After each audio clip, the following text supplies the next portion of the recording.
प्रियं भारत भारतं स्वागतं शुभ स्वागतं अथ स्वागतं शुभ स्वागतं स्वागतं शुभ स्वागतं अथ स्वागतं शुभ स्वागतं.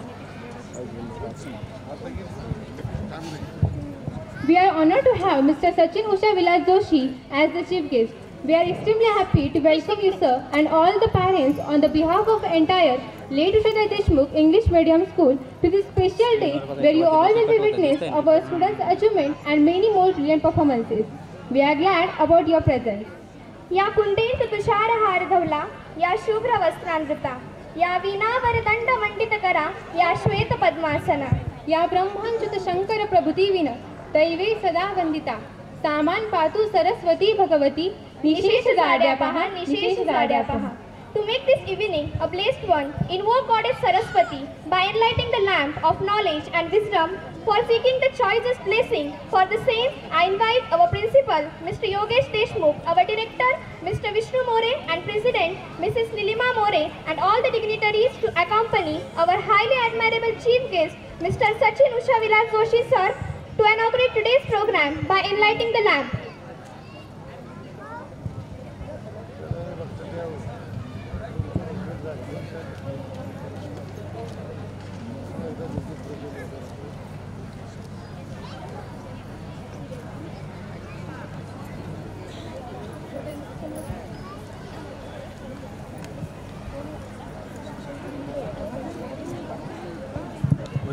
बंद करून एवढी शांत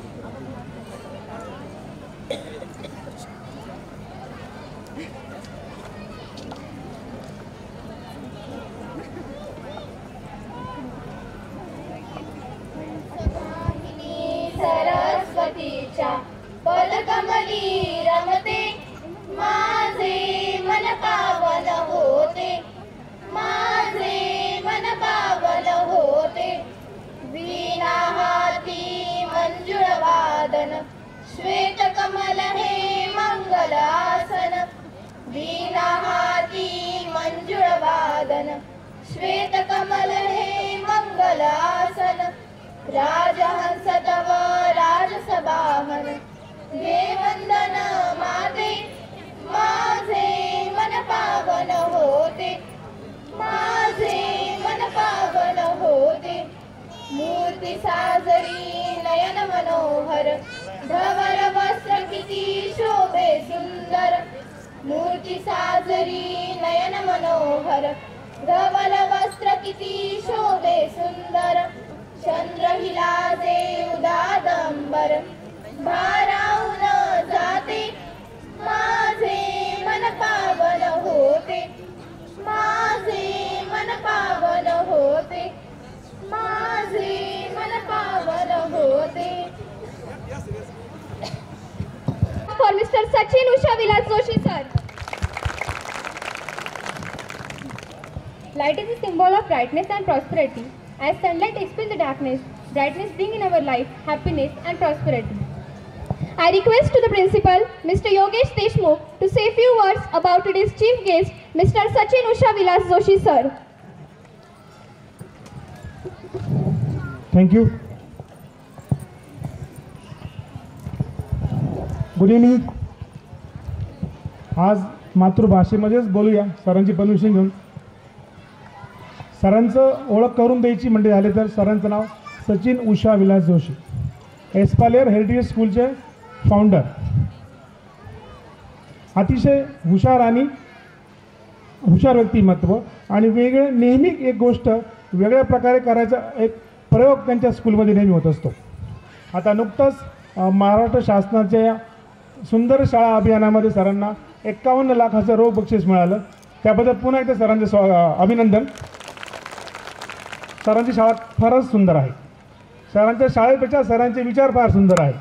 सरांबद्दल थोडंसं बोलायचं झालं तर एक त्यांची परमिशन घेऊन थोडं त्यांचं एक हिस्ट्री सांगू इच्छितो की सर स्वतः सांगता की मी एक विद्यार्थी होतो. कारण की शालेय जीवनात सरांचं आपण म्हणतो ॲकॅडमिक्समध्ये असं फारसे मार्क्स वगैरे मिळत नव्हते, सतत नापास होणं वगैरे असं चालायचं. पण आज बघता सरांकडं पुणे विद्यापीठाच्या 7 मास्टर डिग्रीज आहे. 7 मास्टर डिग्रीज असून सुद्धा त्यांनी एकही दिवस नोकरी केली नाही आणि पुण्यामध्ये पहिले नापास मुलांची शाळा त्यांनी चालू केली. एक अनोखा उपक्रम त्यांनी केला. त्यांच्यामध्ये प्रत्येक मुलामध्ये तो हुशार असो किंवा असो त्याच्यामध्ये पोटेन्शियल असतं. ते पोटेन्शियल त्या शिक्षकाने ओळखलं पाहिजे आणि त्याला ती दिशा दिली गेली पाहिजे. नुकतंच त्यांचं न्यू एज्युकेशन पॉलिसीच्या भारतीय कमिटीवर त्यांची निवड झालेली आहे. महाराष्ट्रातर्फे सरांचं एकच एक मेंबर आहे की जे न्यू एज्युकेशन पॉलिसी NEP 2020वर सरांचं फार मोठं प्रभुत्व आहे. सरांचे व्याख्यानं आणि NEPवरचे विचार हे गावोगावी देशोदेशी फिरत असतात. सरांच्याबद्दल कितीही बोललं तरी वेळ कमी पडेल.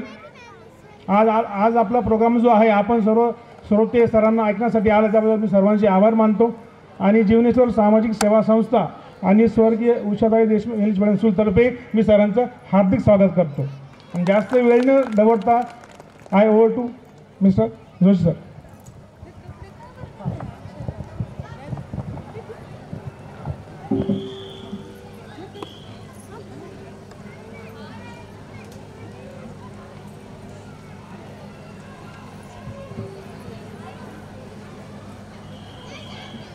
नमस्कार. उषाताई देशमुख इंग्लिश मिडियम स्कूलमध्ये इथे जमलेले सर्व, अरे बाबा आत्ताच सुरू झालं रे. आणि एकतर पालकांना माहितीच नाही आहे की भाषणाला बोलवलं आहे का गॅदरिंगला बोलवलं आहे. थँक्यू. तर या मोरे सरांच्या आग्रहाखातर त्यांची खूप दिवसापासून म्हणजे गेले 2-3 वर्षापासून ते मला सातत्याने म्हणत आहेत की सर एकदा आमच्या पालकांशी बोलायला या. आणि ते म्हटलं येईल मी, पण त्यांचं दरवेळचं असायचं ते भाषण ठेवलं की पालक येतच नाही म्हणे. तर त्यांना काहीतरी असं एंटरटेनमेंट काहीतरी हे, मग त्यांनी युक्ती लावली किंवा पोरांचा पण कार्यक्रम ठेवू आणि हे पण ठेवू, असं 50-50 हे केलेलं आहे. त्यामुळे जेव्हा मी इथं आलो तेव्हा मुलांची प्रॅक्टिस पाहिली तर त्यावेळेस मला लक्षात आलं की मला त्यावेळेस सर तुम्ही किमान 1.5-2 तास बोला. अरे म्हटलं या मुलांची प्रॅक्टिस करून म्हटलं एवढं नाही, पण ठीक आहे, जे महत्त्वाचं आहे 1 तासात जे महत्त्वाचं सांगता येईल ते नक्कीच मी इथं सांगण्याचा प्रयत्न करतो. इथे बरेच स्कूलचे संस्थाचालक आलेले आहेत. आमचे मित्र सिद्धी इंटरनॅशनल स्कूलचे संस्थापक सोनवणे सर इथं आलेले आहेत. त्यांचंही मी इथं धन्यवाद देतो की तुमच्या एरियामध्ये मी आहे. So thank you so much. आणि आपण इथं का बसलो त्याने सुरुवात करूया. त्याआधी फक्त थोडं विनंती करेल, हा लाईट जर असं काही खालती करतो का डोळ्यावर येतो आहे जमत मला. आता आपण इथं का बसलो आहोत आणि आपल्याला मोरे सरांनी इथं बळजबरीने बसवलं आहे. आता काय करायचं इथं असा प्रश्न तुमच्या मनात पडला असेल. मग बऱ्याच वेळा तुम्ही थोडं मोबाईल बघाल, थोडं व्हॉट्सअप बघाल, थोडं मध्येच फेसबुक ओपन कराल, थोडंच मध्येच आठवण येईल की आपलं पोरगं तिकडे बसलेलं आहे, त्याला पाणी डबा घेऊन येऊ, असं काय काय होईल.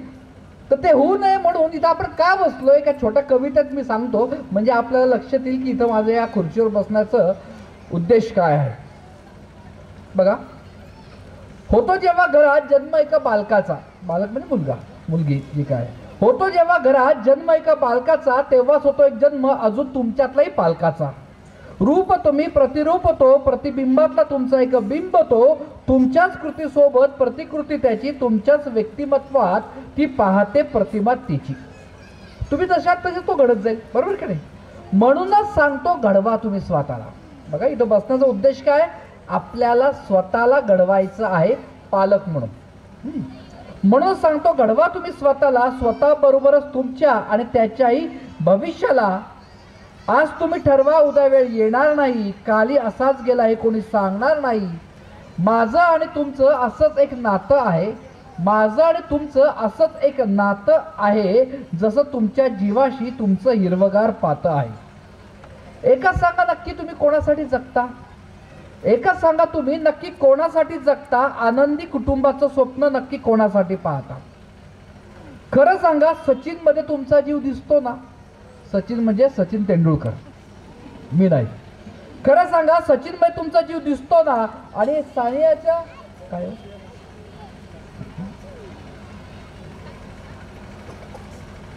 खरं सांगा, सचिनमध्ये तुमचा जीव दिसतो ना, आणि सानियाच्या फोटोमध्ये आपलीच चिमुरडी दिसते ना?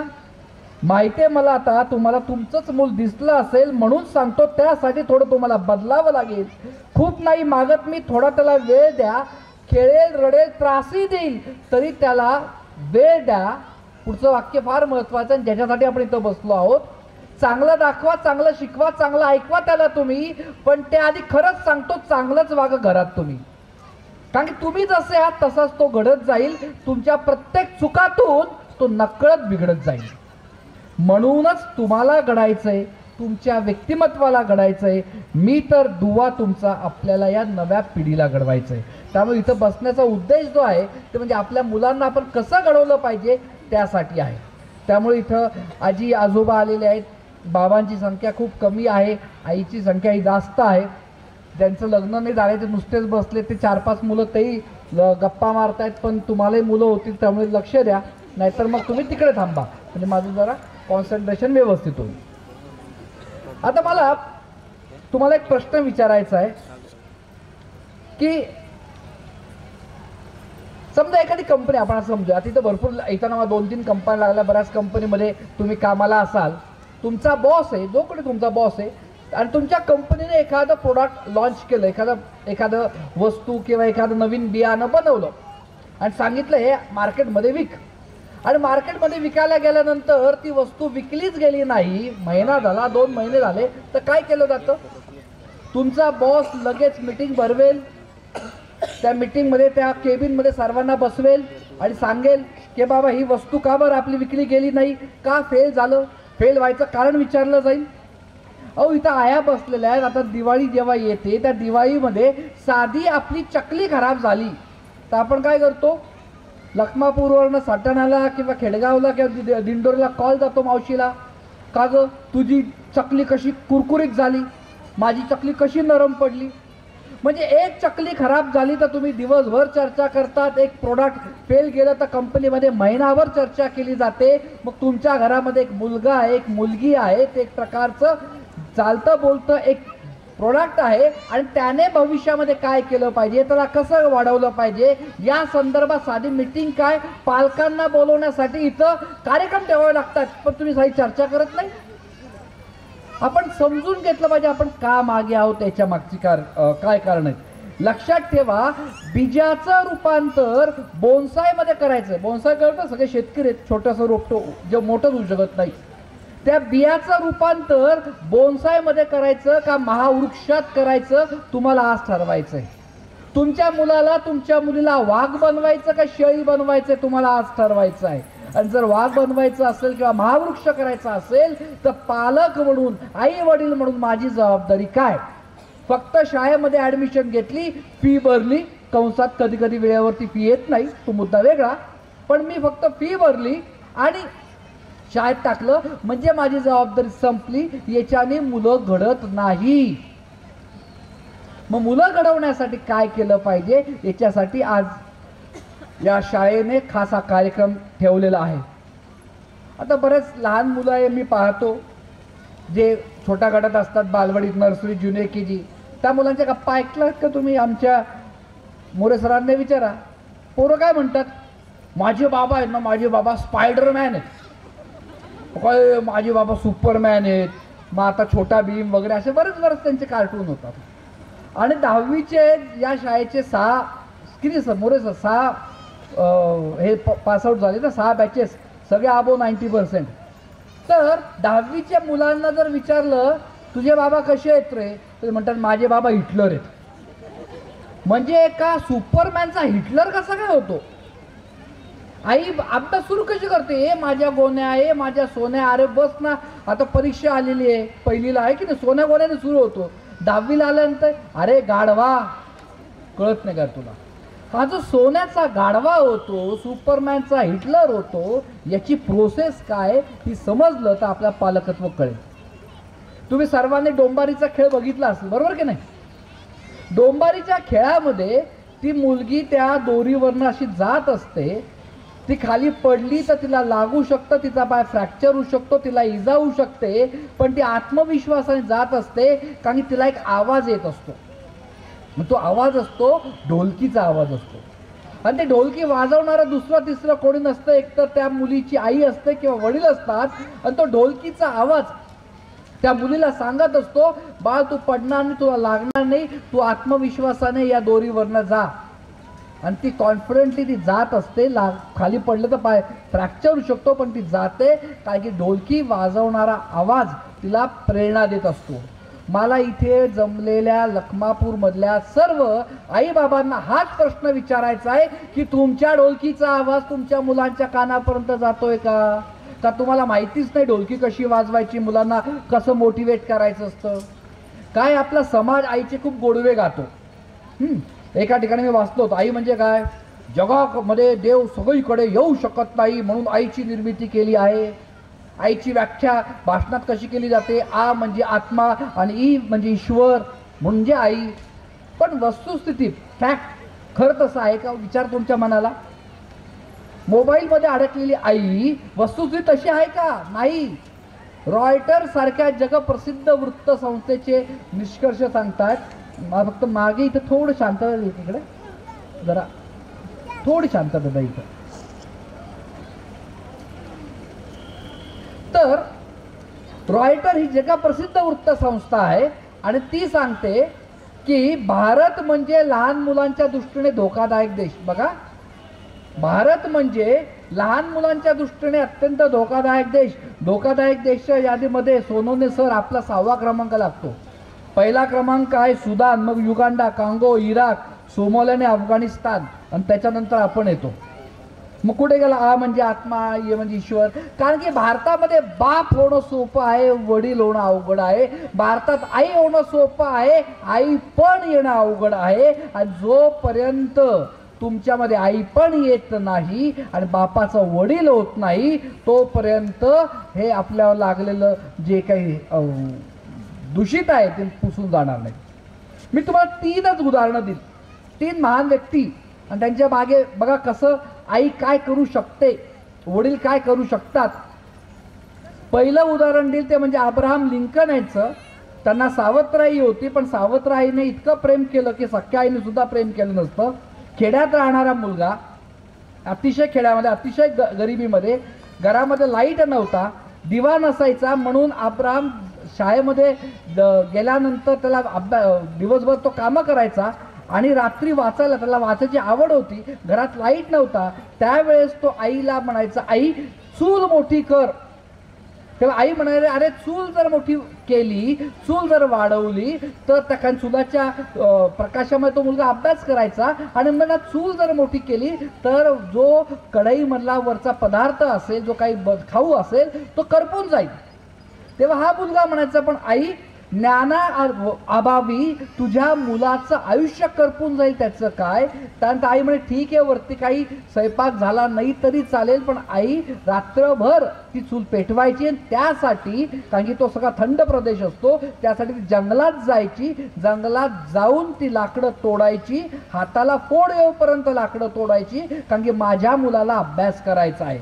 म्हणजे एक अमेरिकेचा भाग्यविधाता, तो अभ्यास करताना घरामध्ये एक साधा दिवा नव्हता, लाईट नव्हता, तो दिवा झाली त्याची सावत्र आई, हाताला फोड येऊपर्यंत लाकडं तोडणारी आई. इतक्या प्रतिकूल परिस्थितीमध्ये माणसं मोठे होत असतात, कारण की घरात असते संस्कार देणारी आई. म्हणून अब्राहम लिंकन त्यांच्या ऑटोबायोग्राफीमध्ये पहिल्याच पानावर लिहितात, I am what my mother made me. मी जो काही आहे ना, माझ्या आईने मला घडवलेलं आहे. दुसरं मोठं उदाहरण दिलं ते म्हणजे महात्मा गांधी यांचं. महात्मा गांधींनी सत्याग्रह उपवास करून ब्रिटिशांना जे काही नमवलं ते आलं कुठून?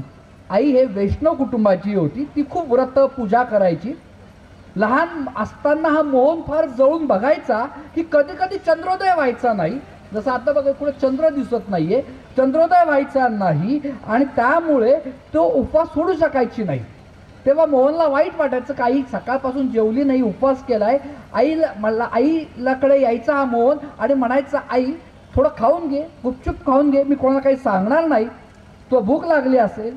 तेव्हा आई म्हणायची, अरे मोहन, व्रताचा भंग होऊ द्यायचा नाही आणि जी व्रत आपल्या झेपत नाही ती आपण करायची नसतात, तू काळजी करू नको, देवाला माझी काळजी आहे. म्हणजे त्यांच्यावर हा जो काही संस्कार होता, म्हणजे जो सत्याग्रह करून 8-8 दिवस 10-10 दिवस गांधीजी उपोषण करायची, याची ताकद लहानपणी मोहनला इथून मिळाली होती. गांधी लहानपणी खूप घाबरट होते. पूर्वीच्या काळी बाथरूम टॉयलेट हे घराच्या बाहेर असायचे आणि अंधार असायचा, तेव्हा अंधारात जायला ते घाबरायचे. तेव्हा ते म्हणायचे अंधारामध्ये मी जाणार नाही. तेव्हा आई म्हणायची अरे अंधाराला घाबरू नको, अंधारामध्ये राम असतो. बघा अंधारामध्ये काय असतो, राम असतो, तू जा. आणि तो म्हणजे खरंच का गई हो म्हणा, अंधारात राम असतो. म्हणजे गांधींच्या प्रार्थनेमध्ये राम हे नाव कोरणारी आई होती. आणि त्या जागी आपण असतो तर काय असतो, अरे अंधारामध्ये बोकडा असतो, जाऊ नको. भूत कुठेच नसतं, आईच्या डोक्यात असतं, डायरेक्ट पोराच्या डोक्यात टाकलं जातं. आणि ती गांधींची आई होती, अरे अंधारामध्ये राम असतो. हा दृष्टिकोन फार महत्वाचा आहे. उपोषण किती व कसे करायचे आईने शिकवले होते. ढगाळ वातावरणामुळे रात्रंरात्र चंद्रोदय व्हायचा नाही. आपल्याकडे काय, ज्या दिवशी उपवास असतो महाशिवरात्रीच्या दिवशी 15 दिवस आधीच ठरवलं जातं की सकाळी भगर खाऊ, दुपारी खिचडी, संध्याकाळी फ्रूट सलाड, साबुदाण्याचा वडा वगैरे. म्हणजे ते शिवाला सुद्धा ती रात्र नकोशी वाटते, एवढा आपण ते उपवासाचा विचार करतो. आणि हे चंद्रोदय व्हायचा नाही म्हणून मी काही पुण्यामध्ये राहिलेलो आहे, मी पुण्याच्या घरातलं पाहिलं. पुण्यामध्ये चंद्रोदय माझ्याकडे लवकर व्हावं म्हणून 10 मिनिटाचं घड्याळ पुढे करून ठेवतात की नाही माझ्याकडे लवकर चंद्रोदय होईल. म्हणजे सांगायचा मुद्दा हा आहे की ती गांधींची आई होती आणि तिने तिच्या वागण्यातून मुलांवर संस्कार दिले. आणि तिसरं शेवटचं उदाहरण देईल, फार महत्त्वाचं आहे. टॉमी नावाचा मुलगा होता, त्याला लहानपणी कमी ऐकायला यायचं म्हणून शाळेतून काढून टाकलं आणि चिठ्ठी लिहिली मुख्याध्यापकाने, तुमचा मुलगा मठ्ठ आहे, त्याला शिकवलेलं कळत नाही आणि त्याला काढून टाकलं. त्या आईने वाचलं आणि त्या टॉमीने विचारलं काय लिहिलंय मुख्याध्यापकाने, तर म्हणे हे लिहिलंय की माझा मुलगा खूप हुशार आहे, त्याला सर्व शिकवलेलं कळतं, त्याला शाळेची गरज नाही आहे म्हणून मी आता पुढे शिकवेल. आणि खरंच त्या टॉमीला 9 वर्ष आईने शिकवलं. नंतर तो कॉलेजला गेला आणि हा टॉमी दुसरा तिसरा कोणी नाहीये जगामध्ये. सर्वात जास्त पेटंट ज्या व्यक्तीचं नावाने, मी ज्याला आत्ता सांगितलं हा थोडा लाईट कमी कर, ज्याने लाईटचा शोध लावला तो थॉमस अल्वा एडिसन आहे. आणि आपली आई मूर्ख बावळट, एवढं कळत नाही तुला, ढ कुठला, पाडेपाठ नाही, एवढ्या मोठ्या शाळेत टाकलं तरी सुद्धा कमीच मार्क, गणितात मठ्ठ, बेअक्कल, मूर्ख वगैरे वगैरे आपले जे काही पारंपरिक शब्द असतील ते तुम्ही काढू शकता.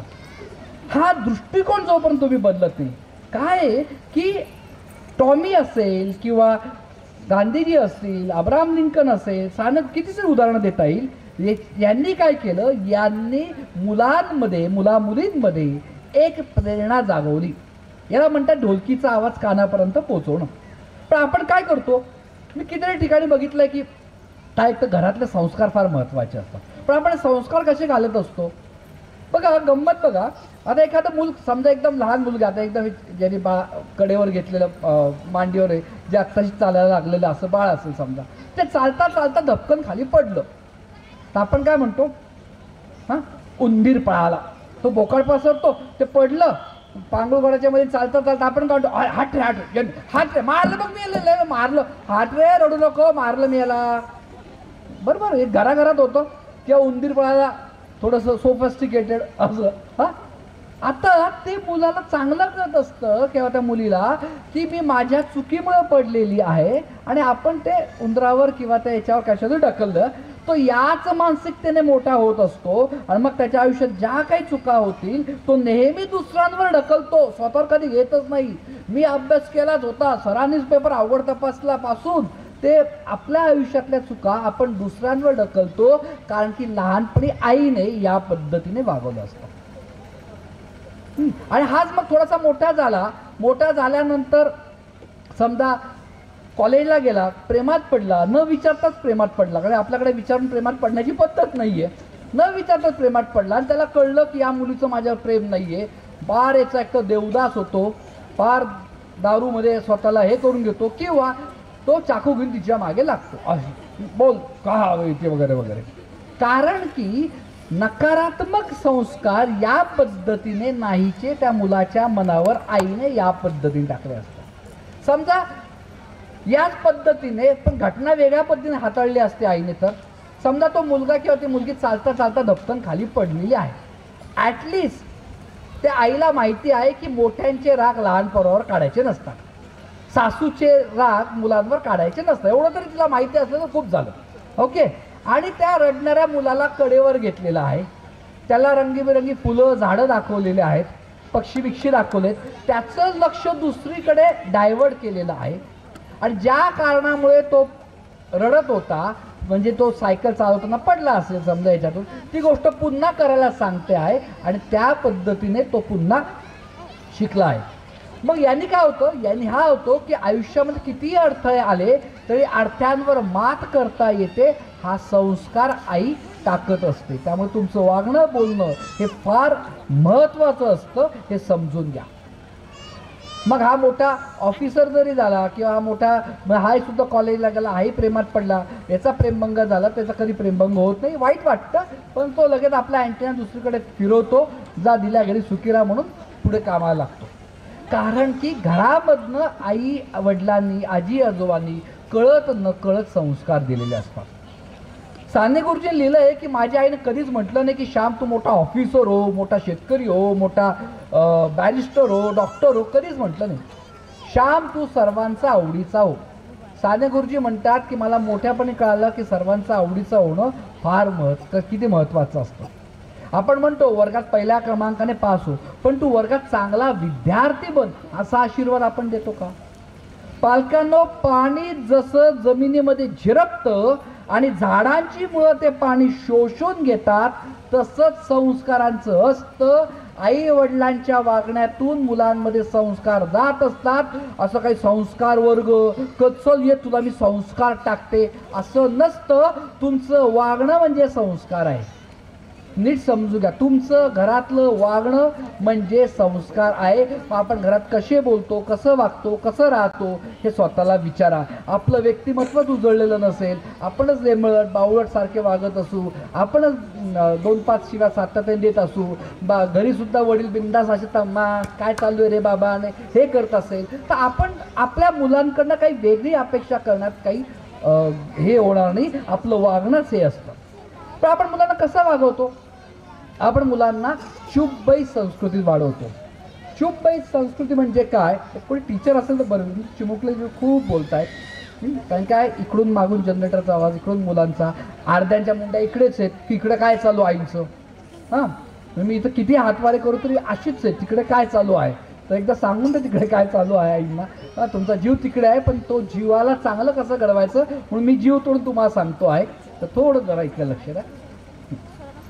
तर आपण मुलांना वाढवतो कसं, तर आपण चुपबाई संस्कृतीत वाढवतो. तुला काही कळत नाही, तुला काही समजत नाही, मी सांगतो ना तसं ऐक. जेव्हा आपण चुपबाई संस्कृतीमध्ये वाढवतो, त्याच्या प्रश्नांना जेव्हा आपण उत्तरं देत नाही किंवा तिच्या प्रश्नांना आपण उत्तरं देत नाही, त्यावेळेस जी निसर्गाने, जी देवाने आपल्याला एक हे दिलेली असते, देणगी दिलेली असते, निर्णय कसे घ्यायचे, ज्याला आम्ही इंग्रजीमध्ये क्रिटिकल फॅकल्टी म्हणतो, ती निर्माणच होत नाही. मग हा 20-25 वर्षाचा जरी घोडा किंवा घोडी जरी झाली तरी स्वतःचे निर्णय स्वतः घ्यायचे असतात, त्याला कळत नाही. घरामध्ये साधी आग लागली तर फायर ब्रिगेडला बोलवायचं असतं, हे त्याला समजत नाही. प्रत्येक गोष्ट आईला विचारतो. जो मुलगा जी मुलगी प्रत्येक गोष्ट आईला विचारते असतं, त्यांचं कधी लग्न पण सक्सेसफुल होत नाही, वाद सुरू होत असतात. त्यामुळे माझा निर्णय कुठेतरी चुकेल की काय हे सातत्याने वाटत असतं. म्हणून जगातले सगळे मानसोपचार तज्ज्ञ म्हणतात, लहानपणापासून मुलाला निर्णय घेऊ द्या, मुलींना निर्णय घेऊ द्या. पांढरा शर्ट पण चांगला दिसतो, काळा शर्ट पण चांगला दिसतो, लाल शर्ट पण चांगला, तू ठरव. काय फरक पडेल लग्नामध्ये? आपण त्याला कोणतो तो रडतो, आई मला लालच घालायचा, एक घाल रे मला, हा चांगला दिसतो, काय थोडा खराब दिसेल. तुम्ही त्याच्या निर्णयाला सपोर्ट केला ना. अर्धा ग्लास दूध प्यायचा का पूर्ण ग्लास दूध प्यायचा, तू ठरव. मुलांना तुम्ही चॉईसेस द्या, निर्णय त्यांना घेऊ द्या. फार महत्त्वाचं आहे. तुम्हाला सांगतो, त्या मुलांना, त्या मुलीला त्यांना सांग, तू ठरव तुला काय निर्णय घ्यायचा आहे तो, त्याच्यातूनच मुलं घडत असतात. आता आदर्श माता वगैरे काही असतं का? नक्कीच. नेपोलियन एक फार मोठं नाव आहे, किती जणांना ऐकलं मला माहीत नाही. नेपोलियनचं वाक्य असं आहे, give me a good mother. तुम्ही मला एक चांगली आई द्या, मी तुम्हाला एक चांगलं राष्ट्र देईन. बघा, त्यामुळे आदर्श माता होण्यासाठी काही महत्त्वाचे नियम आहेत. पहिलं म्हणजे आपल्या मुलाने शाळेमध्ये दिवसभर जे काही काम केलेलं असेल, रात्री जेवणानंतर गप्पा गोष्टींची सवय लावा. असं कसं काय सर, आमचा तर ती सास भी कभी बहू ती वगैरे सिरियल्स असतात. मग काही खरं नाही. रोज रात्री जेवणानंतर ज्या घरामध्ये 15 मिनटं आज शाळेत काय झालं, आज काय अभ्यास झाला, उद्या काय आहे याची साधी विचारपूस प्रेमाने, वज्र काय झालं वास्तर नाही, मग तसं विचारूच नका. मग त्यापेक्षा तो टी व्हीवरचं सिरियल बरं आहे. हां, पण प्रेमाने कसं चालू आहे, आज शेतामध्ये आज मी बांधावर एवढं पाणी लावलं वगैरे वगैरे, तुम्ही तुमच्या मुद्दे मांडा. मग तो सांगेल शाळेमध्ये आज टीचरने हे शिकवलं, ते शिकवलं, आज फार मजा आली वगैरे वगैरे. या गप्पा गोष्टीतून मुलांचा अभ्यासाचा इंटरेस्ट वाढत असतो. त्याच्यानंतर मुलांचा डबा प्रसन्न चित्तेने स्वतः भरून द्या. जे जेवण आनंदाने बनवलेलं असतं ते अंगी लागत असतं. घरामध्ये आदळ आपट, भांड्यांची आदळ आपट मुलामुलींदेखत टाळावी, कारण की या कटकटी कानातून मनात झिरपत असतात. मुलांना फार असुरक्षितता वाटत असतं, इनसिक्युरिटी वाटत असते, पण ते कधी व्यक्त होऊ शकत नाही, हे समजून घ्या. आता घर म्हटलं की भांड्याला भांडं लागणारे वाद होणारच आहे, पण कुठेतरी त्यांना कंट्रोल असणं अत्यंत आवश्यक आहे. मुलांना घालून पाडून बोलू नका, नाहीतर ते तुम्हाला अवॉइड करतील. 10वीच्या आयांची कॉमन कंप्लेंट, सर पोरगी माझं ऐकतच नाही. कसं ऐकेल, कारण की तो पहिलीत असल्यापासून त्याला घालून पाडून जर बोलत असाल तर मुलं मुली दोन्ही एक मस्त सिस्टीम डेव्हलप करतात. काय माहिती आहे, या कानाने ऐकायचं आणि त्या कानाने सोडून द्यायचं. आणि आई असंच असतं, त्यांना मनात मग आपली अजून चिडचिड होते. अरे आपण सांगतो ती का ऐकत नाही. त्यामुळे खूप घालून पाडून मुलांना बोलू नका. तुमच्याबद्दल मुलाच्या मनामध्ये धाक असावा, पण कोणत्याही परिस्थितीमध्ये भीती नसता कामा नये. जो मुलगा, जी मुलगी आपली चूक आईजवळ कबूल करते आहे आणि चूक कबूल केल्यानंतर ती निसंकोच पद्धतीने रडते किंवा रडतो आहे, तेव्हा समजायचं आपण आदर्श माता झालो. ती आदर्श माताची पावती आहे. तुम्ही म्हणाल की अरे वा आत्ताच परवा असतो किंवा ती सायकलवरून पडली, माझ्याकडे आली, माझी चूक. आत्ता नाही. तुमचा मुलगा, तुमची मुलगी पुण्याला कुठेतरी लांब शिकायला गेली, अमेरिकेला शिकायला गेली आहे, तिच्या आयुष्यात समस्या आल्या, तिला चूक आलेली आहे. आणि त्यानंतर म्हणजे जोपर्यंत मुलामुलीचं लग्न होत नाही तोपर्यंत जे मुलं मुली त्यांच्या आईवडिलांना त्यांचे प्रॉब्लेम मनापासून सांगतात, तेव्हा समजायचं आपण आदर्श माता झालेलो आहोत. मुलं लपवून ठेवतात, मुली लपवून ठेवतात, पण आईबाबांना सांगत नाही, आणि म्हणून कितीतरी प्रकरणं बाहेर होत असतात. त्यामुळे ही आदर्श माताची एक काय म्हणत तुमची पावती आहे. प्रत्येक आईने एक गोष्ट चांगली लक्षात ठेवा. चांगल्या आता साड्या बिड्या घालून आल्या आहेत कार्यक्रमाला, तुमच्या साडीच्या पदराला गाठ मारा. जगामध्ये एकच मुलगी आहे, जगामध्ये एकच मुलगा आहे जो अतिशय सुंदर आहे आणि तो तुमचाच आहे, यावर विश्वास ठेवा. बाप रे बाप, आयांना आपलं पोरगं ते कधीच चांगलं, दुसऱ्यांचंच तुलना करत बसतात, सातत्याने कंपॅरिझन करत बसतात. तो चांगला आहे, ती चांगली आहे, तो बघ ना, अरे तो मामाचं पोरगं बघ कसं पटापट इंजिनिअरिंगला पण गेलो, हिला पण गेलो, तू अजून असाच. तुलना केल्याने मुलांमधला आत्मविश्वास कमी होतो. तुलना केल्याने मग तो जो मुलगा ज्या मुलीची तुलना करतायत तो बोर्डामध्ये 10वा पहिला आला असला तरी त्याच्यासाठी तो दुश्मन नंबर 1 असतो. कधीही मुलींची दुसऱ्या मुलींबरोबर, बहीण भावाबरोबर सुद्धा स्वप्नात सुद्धा तुलना करू नका. तुलना केल्याने मुलांमधला आत्मविश्वास कमी होतो. एक सुंदर कविता, माझं एक पुस्तक आलेलं आहे मुलांचं व्यक्तिमत्व साकारताना, बाहेर उपलब्ध आहे. त्याच्यामध्ये एक सुंदर कविता आहे. काही गोष्टींची सुरुवात होते अगदी नकळत, छोट्या छोट्या गोष्टींची आपण विचार सुद्धा नाही करत. आठवतो जेव्हा तुम्ही पहिल्यांदा पालक झाला होतात आणि म्हणालात आपलं मूल कोणासारखं दिसतं. खरं सांगतो तेव्हाच त्याचं अस्तित्व संपलं होतं. कुणासारखं दिसण्याच्या नादात तुम्ही त्याचं अस्तित्व नाकारत गेलात. त्याच्या स्वतःच्या जगण्यात इतरांचं प्रतिबिंब शोधत गेलात. तुझे मार्क, त्याचा क्लास, तुझं वागणं, तिचं गाणं, तुझं आणि त्याचं, तिचं आणि तुझं, यात तो विसरला नक्की काय आहे माझं. हरवला त्याचा चेहरा, हरवला त्याचा विश्वास. तुलना करून नक्कीच कमी होतो आत्मविश्वास. तरीही तुम्ही ते अगदी रोजच करत असता. मोठं होऊ पाहणाऱ्या तुमच्या जीवाला त्याच्याच मनात छोटं करत असता. तुलना करून कधीच आदर्श निर्माण होत नाही. स्वतःच्या मनात स्वतःचं मग अस्तित्व उरत नाही. असं हरवलेलं अस्तित्व सांगा काही घडवेल का? अहो, सिंहाला जरी पंख लावले सांगा तो उडेल का? उंच उडाला जरी नाही तरी तोच खरा राजा असतो. अवकाशात विहरणारा पक्षी अवकाशातला राजा असतो. म्हणून तुमच्या पाल्याला फक्त त्याचीच ओळख द्या, त्याच्याच नावाने ओळखेल तो, असा त्याला विश्वास द्या. विश्वासाचे पंख त्याला नेतील उंच आकाशी, त्याचाच असेल आदर्श तो, नाही स्पर्धा कोणाशी, नाही स्पर्धा कोणाशी. त्यामुळे दुसऱ्यांची कोणाशी स्पर्धा नाहीये हे आपण समजून घेणं अत्यंत आवश्यक आहे. आता इथं बाबा पण आहेत म्हणून काही गोष्टी सांगतो. काही घरामध्ये काही कॉमन नियम पाहिजे.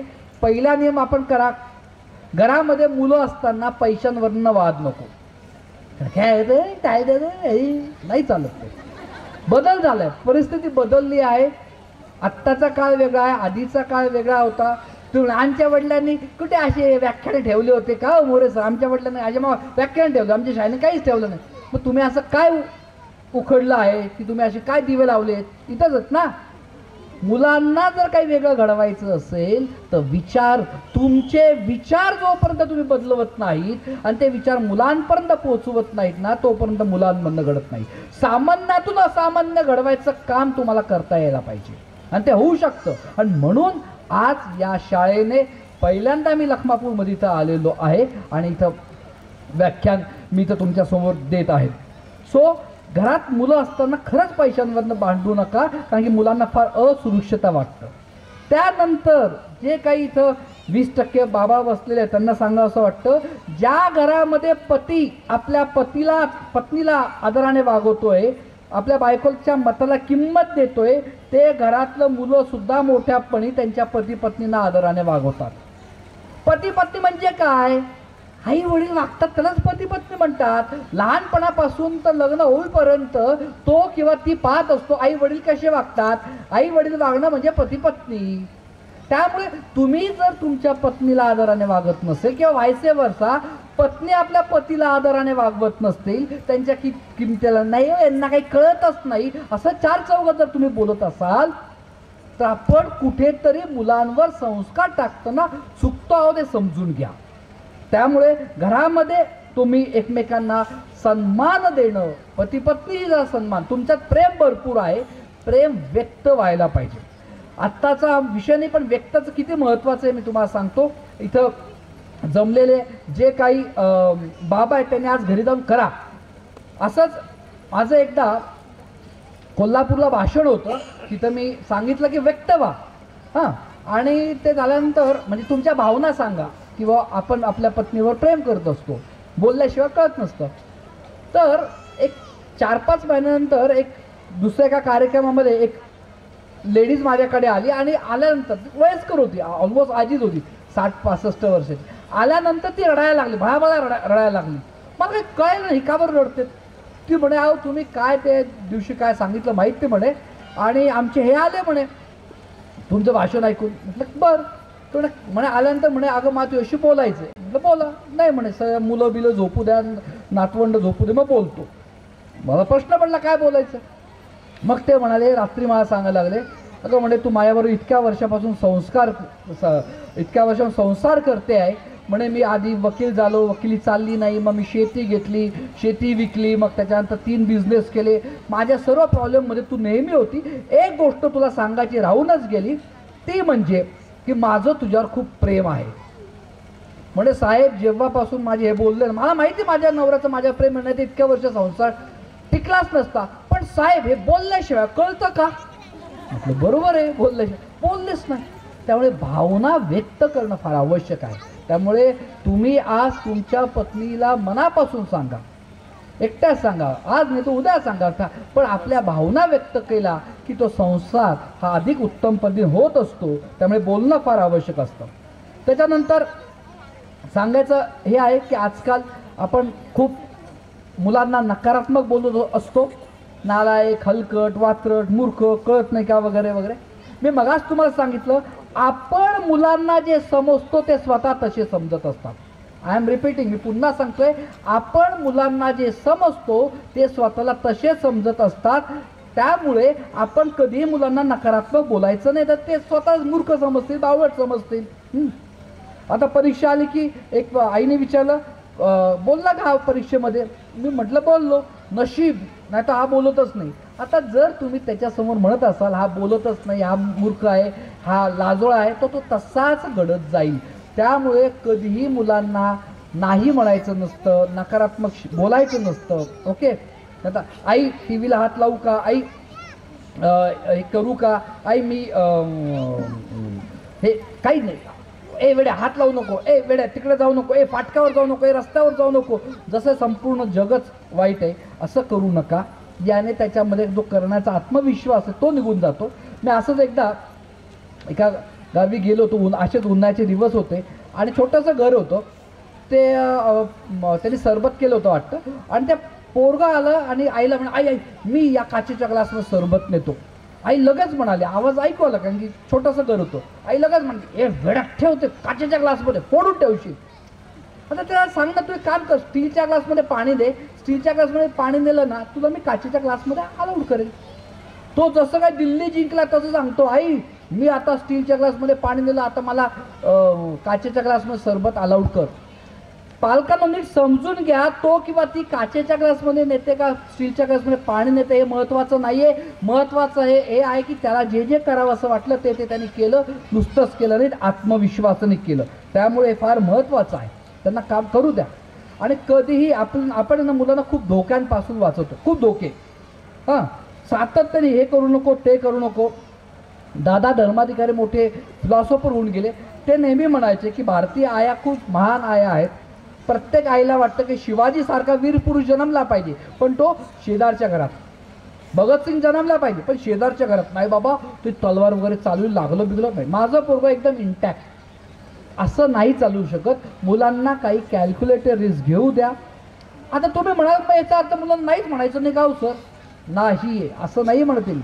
पण ज्या वेळेस तुम्ही मुलांना नाही म्हणतात त्याचं रूपांतर हो मध्ये होऊ देऊ नका.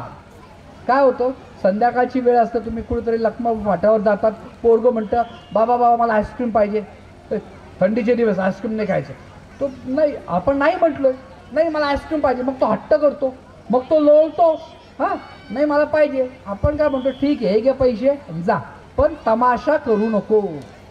इथे मुलगा इथे मुलगी शिकतो बापाला कसं ब्लॅकमेल करायचं, आईला कसं ब्लॅकमेल करत देत नाही जा. मग प्रत्येक पोराचे तारा वेगळ्या असतात तमाशा करण्याच्या, हे की नाही?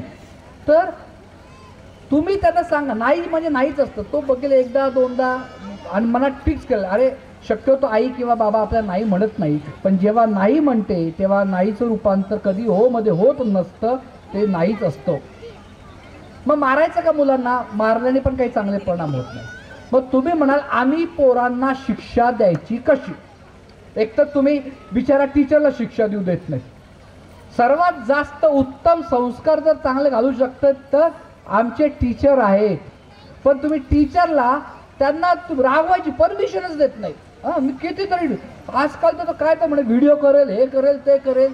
त्या शिक्षकांना काय घेणं देणं पडलं नाही. मग ते म्हणते जाऊ दे ना, आईबाबांनाच नको तर कर, तरी लाड करत बसे. लाडवलेलं पोरग हे नाचतं, हे समजून घ्या. पण तुम्ही म्हणाल की जर शिक्षा मला घरात करायची असेल तर मी कशी शिक्षा केली पाहिजे? पनिशमेंट दोन प्रकारे करू शकतात, खास करून आई.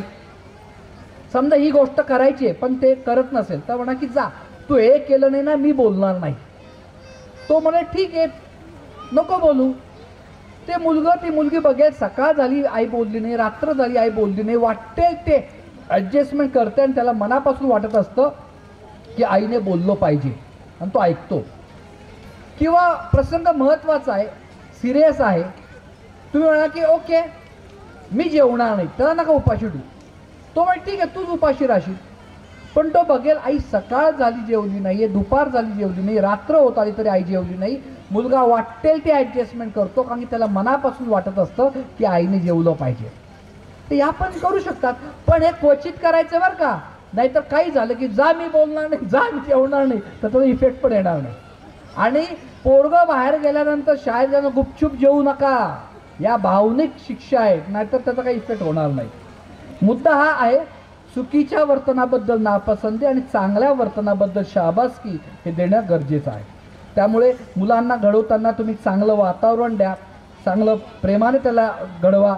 शिस्त पाहिजे, शिस्त ही प्रेमाची पहिली कृती असते, पण शिस्त देताना तुम्ही शिक्षकांनी ज्या काही शिक्षा दिलेल्या आहेत त्या पाठीशी घालू नका. शिक्षकांना त्यांच्या पद्धतीने काम करू द्या असं मी मनापासून सांगेल, कारण की शिक्षक हेच मुलांना सुधरवण्याचं प्रवेशद्वार असतं, एवढं मी ताकदीने तुम्हाला मी इथं सांगेल. आणि अतिलाड तर करूच नका. मी अतिलाडचं ना घडलेली घटना तुम्हाला सांगतो. असंच पिंपळगाव बसवंत श्रीमंत गावाचं हे होतं, ते नाशिकमध्ये हे झाले. ते मुलगी जी होती लहान होती तिला अतिलाडक म्हणजे काय, काही झालं ना, समजा ती एखाद्या दुकानाच्या बाहेर उभी आहे खेळणीच्या, काय हवं माझ्या बब्बीला, अच्छा अच्छा खेळणी का, लगेच देऊन टाकली. पैशाचा भरपूर काय असेल लगेच देत गेलं, मिळतं ते देत गेलं. असं वाढवलं. तिचं एका श्रीमंत मुलाबरोबर लग्न लावायचं ठरवलं, पण काही परिस्थिती झालं नाही. आणि अशा चांगल्या घरामध्ये पण कर्तृत्वान मुलाकडे लग्न झालं. आता ते मोठे झाल्यानंतर तिचं लग्न झाल्यानंतर हार्डली 2 ते 3 महिन्यात डिवोर्सची केस आली.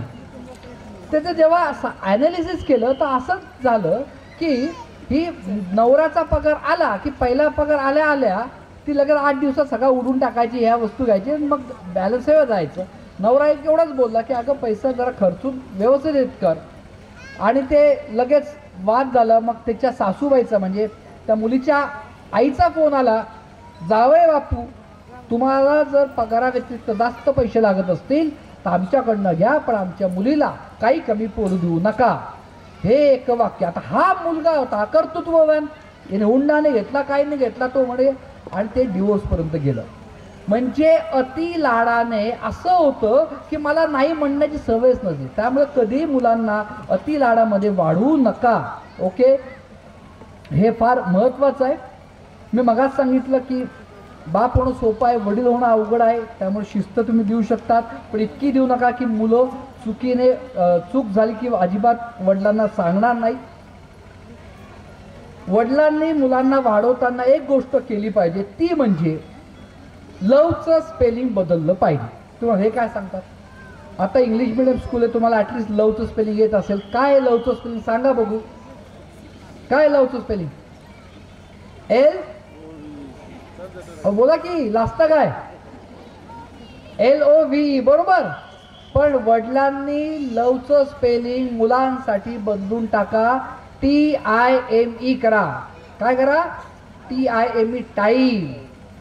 हो नाही हो, आत्ता द्राक्ष आले, आत्ताच कांदे आले, हे चालन ते चालं, हे आयुष्य चालूच राहणार आहे.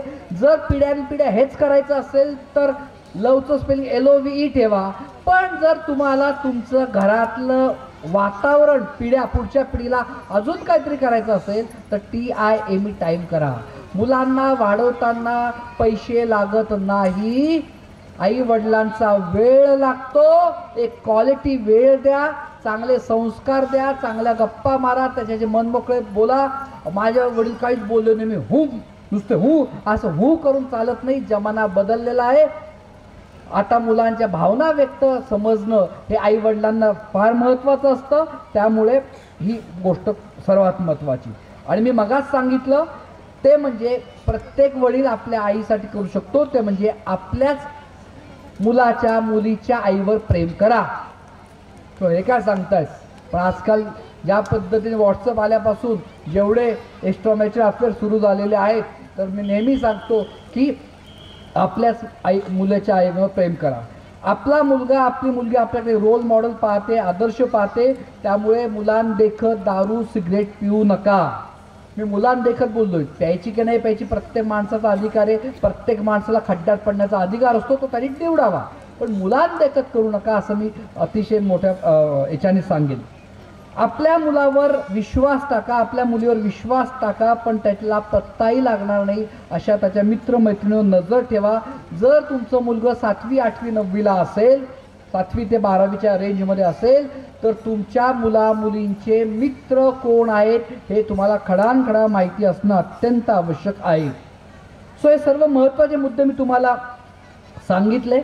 एक आईने मला प्रश्न विचारला होता एका ह्याच्यात, परवाच्या ह्याच्यात, की माझं मुलगा ढ आहे का.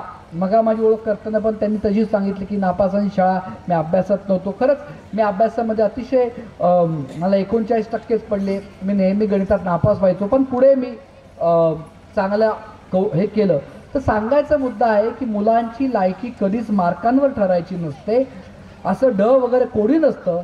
आपण जेव्हा मुलांना ढ हा लेबल चिपकवतो त्यांना ते तसं वाटायला लागतं. त्यामुळे तुमच्या मुलामुलींना तुम्ही हे लेबल चिपकू नका.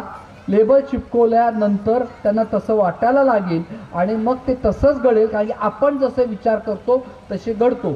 त्या मुलांना सांगितलं की तुला लक्षात राहते, तुझी स्मरणशक्ती वीक आहे, कमजोर आहे, तर त्याला खरंच तशी कमजोर वाटायला लागते. त्यामुळे तसं करू नका. एका आईने प्रश्न विचारला होता की माझ्या पोराचं कॉन्सन्ट्रेशनच होत नाही, एकाग्रताच होत नाही, काय केलं पाहिजे. तर लक्षात ठेवा, तुमच्या मुलाचं तुमच्या मुलीचं काय वय आहे गुणिले 2 मिनटं एवढा कॉन्सन्ट्रेशनचा स्पॅन आहे. समजा 5 वर्षाचा मुलगा आहे, तो एका जागी फक्त 8 ते 10 मिनिटच बसू शकेल. तुम्ही त्याला अर्धा 1 तास जर अभ्यासाला बसवत असाल तर चुकीचं आहे ते.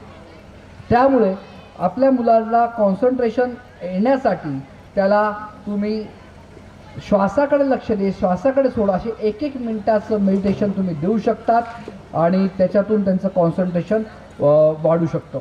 आणि कॉन्सन्ट्रेशन नसण्याचं एकमेव कारण ते म्हणजे मुलांना लहानपणापासून दिलेला मोबाईल.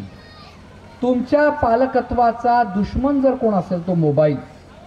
नेटफ्लिक्स माहिती आहे सगळ्यांना? नेटफ्लिक्स आहे ना, नेटफ्लिक्स मोबाईलमध्ये. नेटफ्लिक्सचा मालक याची एक इंटरव्ह्यू आहे, त्याने विचारलं तुमचं कॉम्पिटिटर कोण आहे, स्पर्धक कोण आहे. तर त्याने काय उत्तर दिलं माहिती आहे? नेटफ्लिक्सचा मालक म्हणतो माझा स्पर्धक म्हणजे माणसाची झोप आहे, माणसाने झोपलंच नाही पाहिजे. बघा, त्यामुळे तुमचा मुलगा तुमची मुलगी जर जास्त वेळ मोबाईल बघत असेल, जास्त म्हणजे काय, 8 वर्षाच्या आतील मुलगा मुलगी अर्धा ते पाऊण तासापेक्षा जास्त मोबाईल बघत असेल तर त्याच्या मनावर कायमचे चुकीचे परिणाम होत आहेत. त्याचं कॉन्सन्ट्रेशन होणार नाही, त्याला ADHD सारखा आजार लागू शकतो. तुमचा मुलगा तुमची मुलगी जर 2 तासापेक्षा जास्त असेल तर 5 वर्षामध्ये त्याला डॉक्टरच्या ट्रीटमेंटची गरज पडेल. आता तुमचा मुलगी तुमचा मुलगा मोबाईलच्या आहारी गेला आहे का, किंवा तुम्ही मोबाईलच्या आहारी गेला आहेत का, याची वर्ल्ड हेल्थ ऑर्गनायझेशनने एक प्रश्नावली काढली. चेक करा तुमच्यात आहे का ते. आपल्या मुलाला कोणत्याही गोष्टीची ताबडतोब समाधान हवं असतं का, होय किंवा नाही. आपल्या मुलाची सहनशक्ती चिकाटी कमी झाल्यासारखी वाटते का, हो किंवा नाही. कोणत्याही प्रश्नाचं उत्तर ताबडतोब हवं, हो किंवा नाही. लोकांमध्ये न मिसळणं, आक्रमक खेळ खेळणं, हो किंवा नाही. कामाची टाळमटाळ करतो का तुमचा मुलगा, इको का दिला रे. आपलं मूल उदासीन वाटतं का, लोकांशी जोडून घेता येत नाही का, त्याला भयानक स्वप्न पडतात का, अभ्यासात समस्या आहेत का, भूक सुद्धा लागत नाही का. या 8 प्रश्नांपैकी 5 प्रश्नांची उत्तर होय असतील तर तुमच्या मुलाला मोबाईलचा आजार जडलेला आहे. त्याला एकच उपाय, ताबडतोब मोबाईल बंद करणे, घरी गेल्यानंतर स्मार्टफोन बंद करणे, साधा टिकटॉकचा फोन ठेवणे, ऑफिसला किंवा शेतावर गेल्यानंतर स्मार्टफोन वापरणे, किंवा काही करून माझ्या फोनला हात लावायचा आणि त्याला द्यायचा नाही. तर मुलं तुमचे चांगले होतील, नाहीतर अवघड आहे. संध्याकाळचा वेळ हा खेळायलाच पाहिजे, खेळल्यानंतर मुलं हे होऊ शकतील. आता मी काही थोडक्या 10 मिनिटामध्ये मुलं सर 10 मिनिटामध्ये क्लोज करू. 1 तास होत आला माझा. आता भविष्यामध्ये कुठल्या प्रकारची जॉब असणार आहे माहिती आहे? डॉक्टर्स, तुमच्याबरोबर डॉक्टर व्हायचं किती जण हात वरती करा. किती जणांना वाटतं की माझ्या म्हणून डॉक्टर व्हावं? हे कळलं नाही, हे कळे वाटत नाही की डॉक्टर व्हावं. हा 1 2 3 4 हा आहे ना, हळूहळू. बरं इंजिनियर व्हावं कोणाला वाटतं? इंजिनियर पण 2-4. बरं दादा सीए व्हायला कोण कोण वाटतं? हात वरती करा. आहेत काही जण.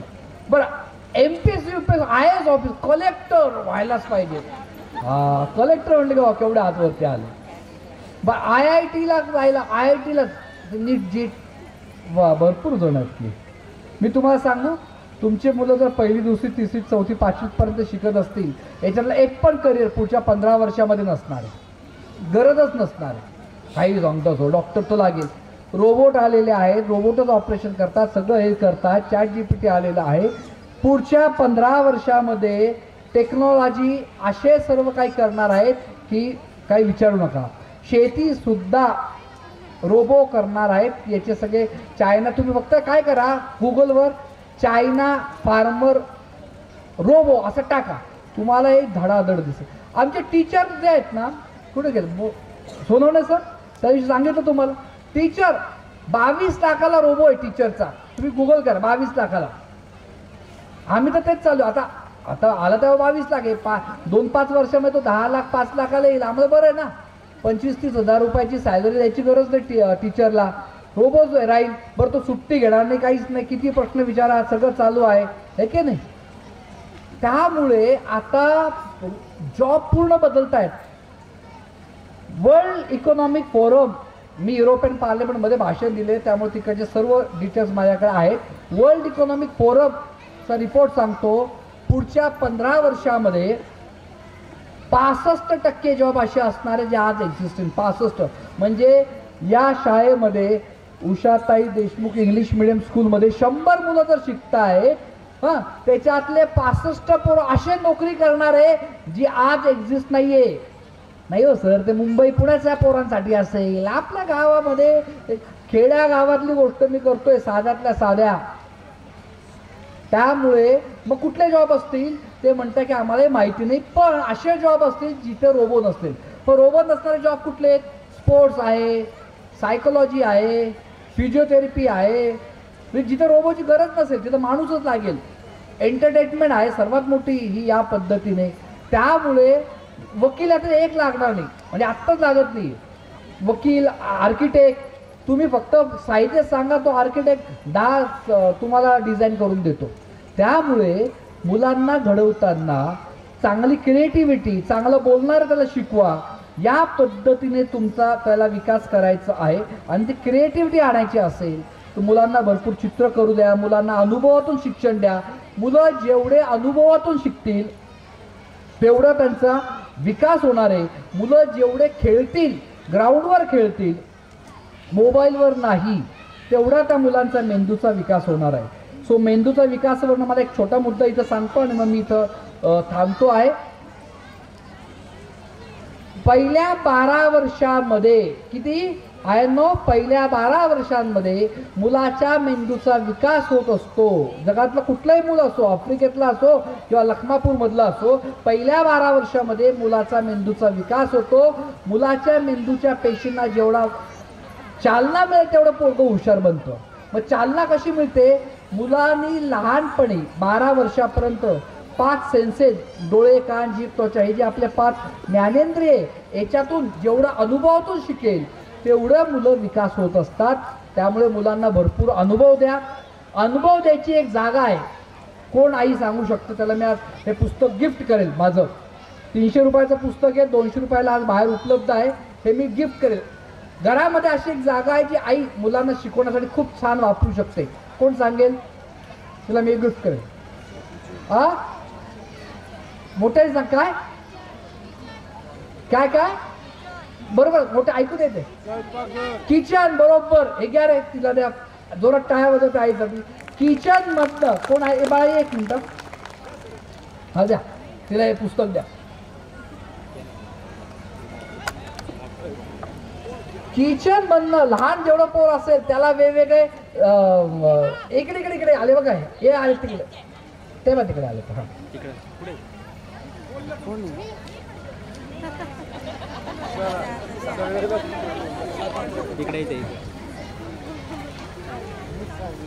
तर किचन मध्ये मुलांना जो स्वाद आहे त्याला स्वाद करू द्या, त्याला वास द्या, त्याला त्याच्यात इन्व्हॉल्व करा. मुलं असतील तर मुलांना स्वयंपाक शिका. याच्यातून 5 सेन्सेस फार जास्त पद्धतीने वाढत असतात. आता एका आईने इथं जवळून एक प्रश्न विचारला, तो म्हणजे की भविष्यात कुठल्या प्रकारच्या नोकऱ्या असतील, तर मी आत्ताच त्यांना सांगितलं की ज्या नोकऱ्या आर्टिफिशियल इंटेलिजन्स घेऊ शकणार नाही त्यामुळे तुमच्या मुलाला इंजिनियर करायचं असेल तर तुम्ही AI मध्ये इंजिनिअरिंग करा, कोडिंगमध्ये इंजिनिअरिंग करा, मशीन लर्निंगमध्ये इंजिनिअरिंग करा. तर या पद्धतीच्या नोकऱ्या जास्त उपलब्ध आहे. खेळमधल्या स्पोर्ट्समधल्या सर्वात जास्त नोकऱ्या उपलब्ध असणार आहेत. मानसशास्त्रमधल्या नोकऱ्या सर्वात जास्त उपयोगात आहेत. आणि शेतीला पुढच्या 20 वर्षामध्ये 15 ते 20 वर्षामध्ये सर्वात जास्त स्कोप येणार आहे. कारण की सर्वात इलाइट म्हणून, कारण की जे शेतीचे प्रश्न आहेत ते सर्व टेक्नॉलॉजी सोडवणार आहे. आणि जेव्हा टेक्नॉलॉजी शेतीतील प्रश्न सोडवेल तर शेती सोपी होईल, परवडणारी होईल, कमी जागेमध्ये सर्वात जास्त पीक कसं घ्यायचं याचे असंख्य प्रयोग सक्सेसफुल होत आहेत. त्यामुळे शेतीसारखा व्यवसाय हा सर्वात जास्त पुढच्या 15 वर्षामध्ये असणार आहे. पण त्यासाठी तुम्ही आत्ता टिकून राहणं हे तेवढंच महत्त्वाचं आहे. सो मला असं वाटतं मी सर्व महत्त्वाच्या गोष्टी तुम्हाला सांगितला. तर एवढं थोडक्यात हेच सांगेल की मुलांना भरपूर सारे अनुभव द्या, मुलांना निर्णयामध्ये तुम्ही सामील करून घ्या, त्यांना प्रेमाने वागवा, त्यांना सातत्याने क्रिटिसाइज करू नका, एवढं मी सांगेल. आणि आज आपण इथं जे आलेलो आहोत त्याच्यासाठी काय म्हणू आपण त्याला गॅदरिंग जे आहे त्या गॅदरिंगवर एक सुंदर कविता सांगून मी इथं थांबतो. त्याआधी मी मोरे सरांचा, सोनवणे सरांचा, सर्व इथे 7-8 शाळेचे सर्व संस्थाचालक त्यांचा मनापासून मी इथं आभारी आहे. तुम्ही इथं पेशन्सली बसलात. खरं तर माझं भाषण 2 तासाचं असतं पण मुलांना पाहिलं. पण आता पुढच्या वेळेस शाळेने जर पुन्हा व्याख्यान ठेवलं तर त्यांना व्याख्यानासाठीच बोलवा सर, आम्ही हक्काने येऊ. प्रत्येक ओपन काय म्हणतात ती पालक सभा जी असते त्या पालक सभेमध्ये येईल. जे आई वडील, जे पालक शाळेला मदत करतात त्यांचे मुलं वाढतात. जे पालक शिक्षकांशी वाद घालतात त्यांचे मुलं मोठं होत नाही. शिक्षकांवर डोळे झाकून विश्वास ठेवा, त्यांचा सन्मान राखा. जे पालक, जे गाव शिक्षकांचा सन्मान ठेवतं तेथील मुलं खूप छानपणे वाढतात. बरेच मुद्दे सांगण्यासारखे पण वेळ नाही आहे म्हणून मी इथं थांबतो आहे. सुंदर कविता आपण इथं का दुसऱ्यासाठी आलेलो आहोत. आता गाणे होणार आहेत, त्या गाण्यांवर एक सुंदर कविता आहे.